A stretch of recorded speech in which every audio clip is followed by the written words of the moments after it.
सारी घटनाएं हुई क्यों है, आपको स्थिति से अवगत कराना जरूरी है। थोड़ा सा पूरे प्रकरण को शॉर्ट में मुद्देवार समझते हैं कि क्या है स्थिति।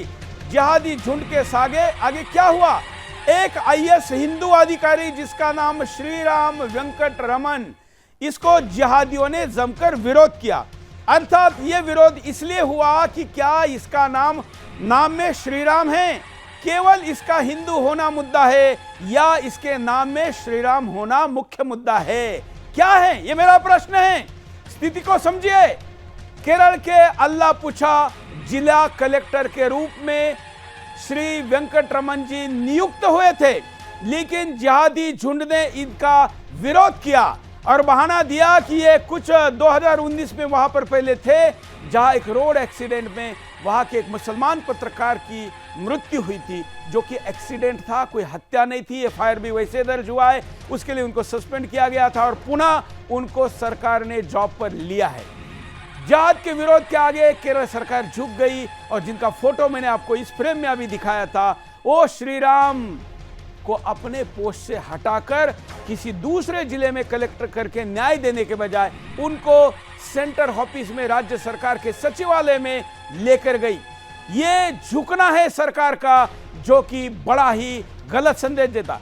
विरोध के बाद श्री वेंकट रमन पद से हटा दिए गए थे, ये तो मैंने आपको बताया ही, लेकिन उनको केवल केरल सरकार ने हटाने का कारण मुस्लिम संगठनों के विरोध रहा। इसके आगे उनका सरेंडर होना, घुटने टेकना और सरकार का यह शरण जाना किसी भी लिए यह पार्टी का मुद्दा नहीं है, क्योंकि वहां पर कोई पार्टी दूसरी है और फिर उसने ऐसा कुछ किया है, यह नहीं होना चाहिए।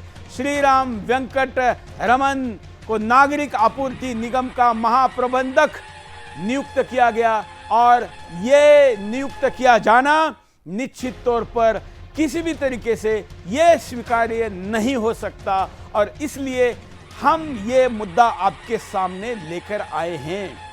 मैं थोड़ी देर में कॉल भी लूँगा और आपको ये बताना चाहूँगा कि इस समय हम जिनके बारे में बात कर रहे हैं वो एक आईएएस अधिकारी है।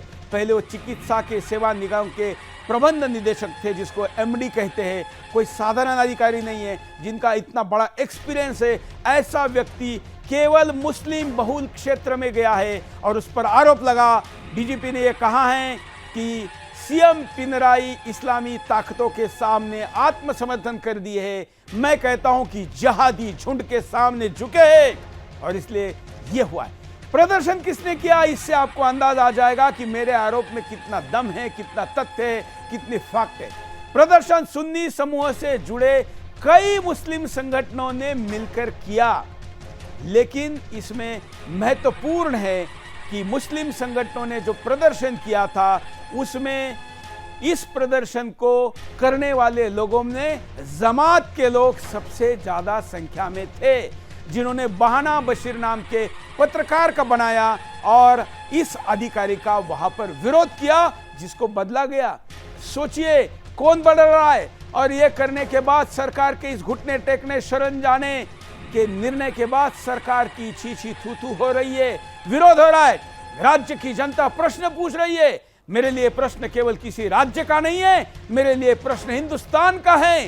हिंदुस्तान का संविधान, कानून, तंत्र, व्यवस्थाएं जिहादियों के चरणों के आगे नतमस्तक होकर जब नाक रगड़ती है, तो हिंदुस्तान का खतरनाक भविष्य मुझे दिखाई देता है, जिसमें आपके और मेरे बच्चों का क्या होने वाला है ये दिखाई देता है। और इसलिए इस मुद्दे को मैं केवल एक जिले के कलेक्टर, एक राज्य के सरकार के निर्णय तक सीमित नहीं रख रहा हूं।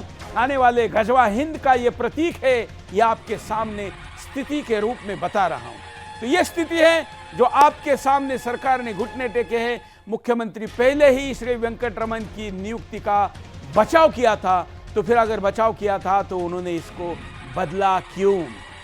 सीएम ने जिहादी दबाव के आगे जो ये निर्णय लिया है, इसका मैं सुदर्शन के करोड़ों राष्ट्रवादी दर्शकों की तरफ से निषेध करता हूं और इस फैसले को बदलने का आग्रह करता हूं।